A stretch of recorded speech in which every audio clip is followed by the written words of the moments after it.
Next week, you guys are going to be watching Aeschylus's play Agamemnon. But before you have the chance to watch that, I want to talk to you a little bit about the background, the history of theater in ancient Greece. First of all, it's important to note that all theater in ancient Greece was performed as an act of worship of the god Dionysus. Dionysus was the god of wine, but he was also the god of fertility and creativity. The animal that was sacred to Dionysus and the worship of Dionysus was the goat.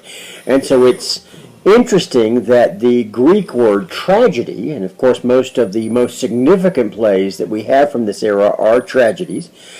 Tragedy literally comes from the Greek word tragoidia, which means goat song. Now, we're not sure why they were called goat songs. Some sociologists and historians believe it was because there might have been a goat sacrificed in the ceremonies when the plays were presented, or perhaps a goat was offered as a reward to the actor who sang and danced best in the production. But for whatever reason, they're called goat songs, or tragoidia, tragedy, and are done in honor of the god Dionysus. I'm not sure where the plays themselves actually originated. Historians do believe that they began with what was called the dithyramb. The dithyramb was a choric song, again performed in honor of Dionysus, that told the story of some ancient Greek hero or Greek god. We believe that somewhere in the 600 BC, the 6th or the 6th century BC, the actor Thespis stepped out of the dithyramb, the choric song, and performed a monologue. And so Thespis is given credit with being the first actor. And so we believe that the combination of this character monologue along with this choric song gave birth to what we know as the Greek theater.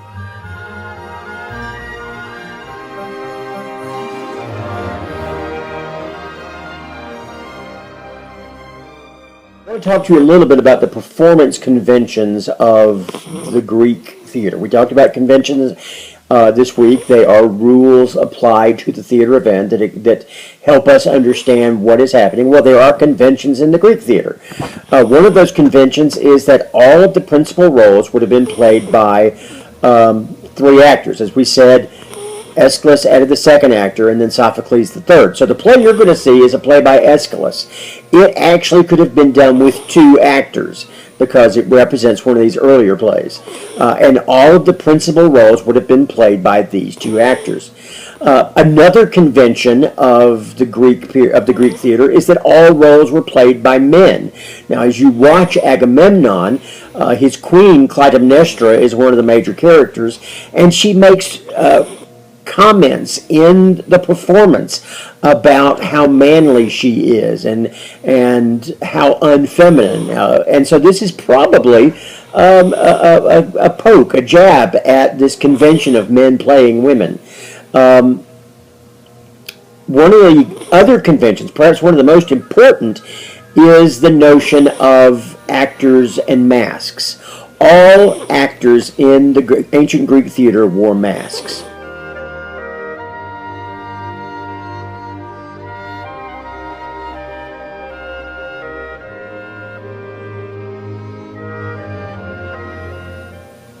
Now, we don't exactly know what these masks looked like because none of them have survived. We see ancient illustrations of what the masks were like, but they were made out of cloth and cork, and so most of them have disintegrated. And so we don't have any existing ones now. We see pictures in paintings on vases and urns and statuary, but we don't have a mask.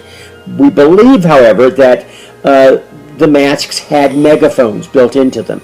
This would allow for the actor to be heard in the large theaters they have. Now, the ancient Greek amphitheaters had incredible acoustics, but still, when you put 17,000 people into one of those spaces, which is about the size of some of these theaters, like the theater at Epidaurus, you're still going to need help to be heard. So everybody would wear a mask, including the chorus.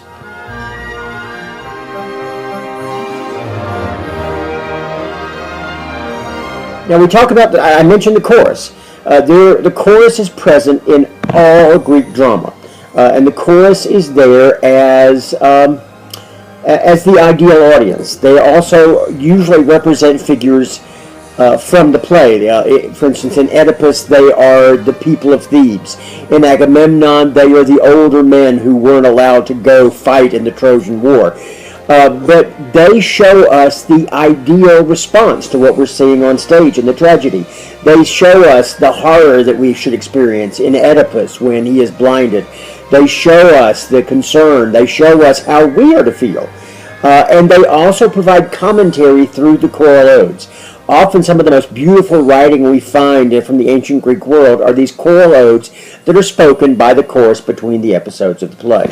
I want to wrap up our discussion of ancient Greek theater with an explanation of the theater, the theater structure that these plays were performed in.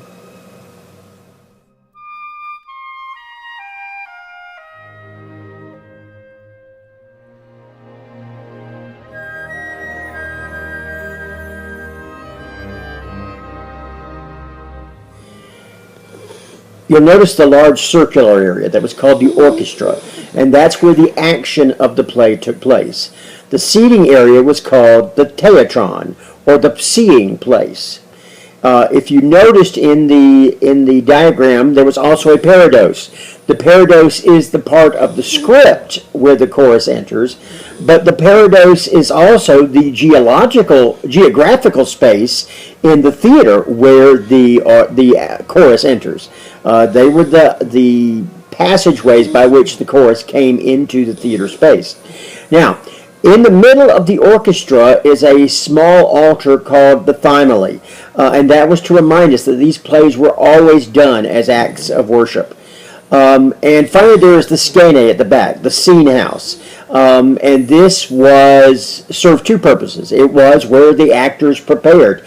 They got into costume and mask within the skene. It was their dressing rooms. But it often also served as the backdrop for the play. It would represent the temple, the palace. There's even the convention that there were typically 3 doors in the skene. The center door led to whatever building the skene was supposed to represent, the palace, the temple.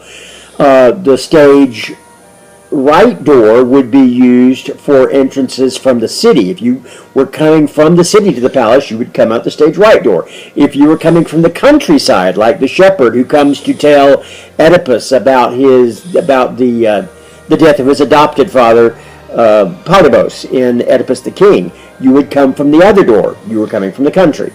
The last thing I want to talk about is why at a Christian college are we studying theater that's done in honor of a pagan god. I think it's important to understand that despite what its purpose was, why these plays were written, these represent some of our earliest examples of written literature. And so they are, even given the nature of where they're coming from and what they were originally intended for, this is a pre-Christian world.